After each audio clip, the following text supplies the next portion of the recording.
Hi there, welcome to this tutorial where we will start to analyze our data set using Python, and we're going to begin by creating a line chart in Python that will look something like this when it's finished. Let's begin. So because we've put our data set and the Python program which is going to interrogate it into the one location, that's going to make it easier for us. I'm going to start by opening up the Spider program. So if you recall, I kept my Spider program just here. I could make a shortcut with it, but let's just start it from here. So the Spider program loads up, and because we're going to go through programs that I've already created, you won't see me typing the code in, because that would be about as interesting as watching grass grow. So I'll just take you through what the program does, and then you could type it up yourself, because a good way to learn how to code is to actually type it up so that you remember the syntax, remember the language used, and make all the mistakes. I'll explain it as I go. So I'm going to go to File, and I'm going to Open, and I need to go to the location where I stored my file, which is inside of Shabby Python, and Python Data 1 is the one that I'm going to open. Notice the Koala base is here. That's the one we're going to use most of the time, Koala base 2017. The other one's there because I want to compare it to the Koala base 2017 a little bit later on. So I'm going to open Python Data 1 up, and let's take a look and see what happens. So when I run the code as is, it will ask me how I want to run it, what sorts of settings I want. I'm going to leave all of these as default and just choose Run. And as you can see, data comes up, and you may remember that I used this as a test earlier on, so I'm fully expecting it to work. So let's take a look at the code and see what's happening. The first thing that you notice is that there's a whole bunch of lines that are grayed out with a hashtag. Some of these indicate what's going on in the line of code below. Others are lines of code that I have hashed out because I want to take you through them one at a time. So I'll remove the hash, and you'll see the difference that it makes to our code. First line I'm interested in, import pandas as PD. So pandas is a library of code which allows me to create a data frame with my data set. We'll take a look at what a data frame is in a little bit more detail in a moment. Basically, pandas allows me to create a data frame.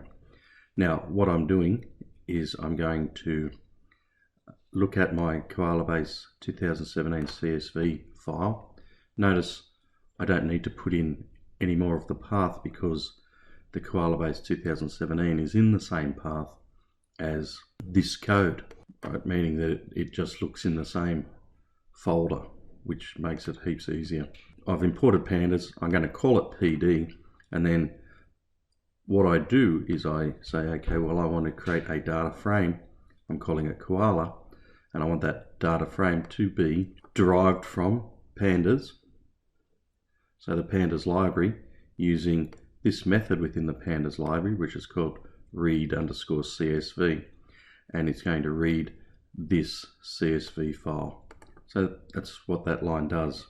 What the next line does, the adult equals koala adult fate dot value counts, is it goes through the data set and it creates a data frame with the information based on adult fate and the frequency of each unique element within that. I'll use Excel to open the CSV file.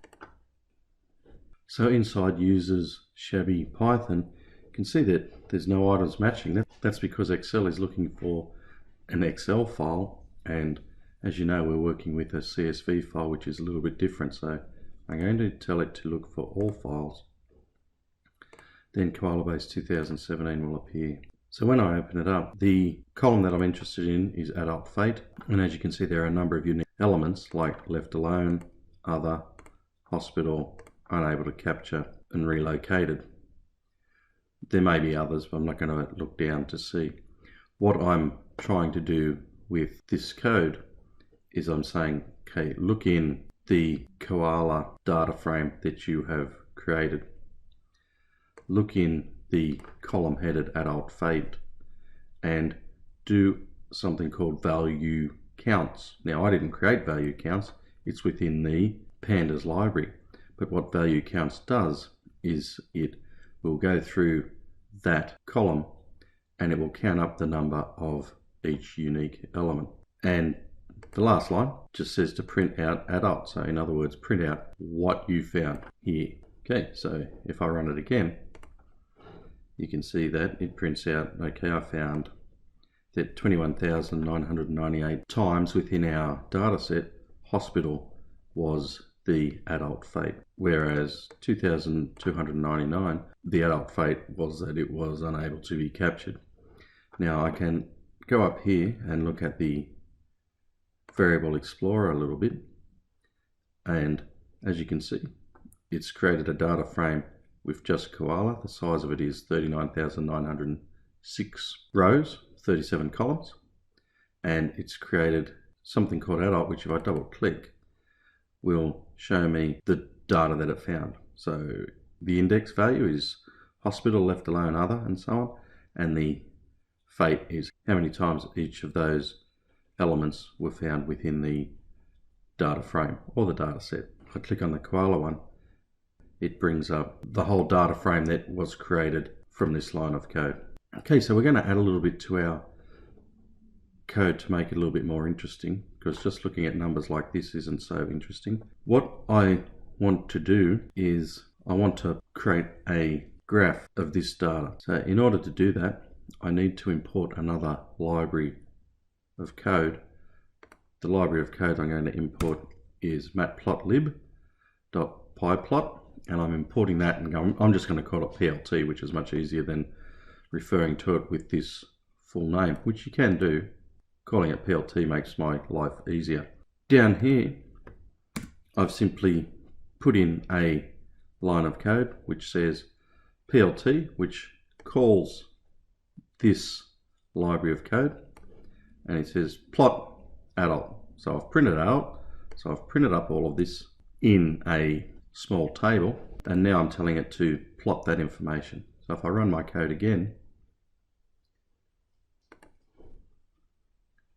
you can see that I have now created a plot line of this information. Okay, that'll do for this tutorial. In the next one, we'll go ahead and make our graph easier to read and understand.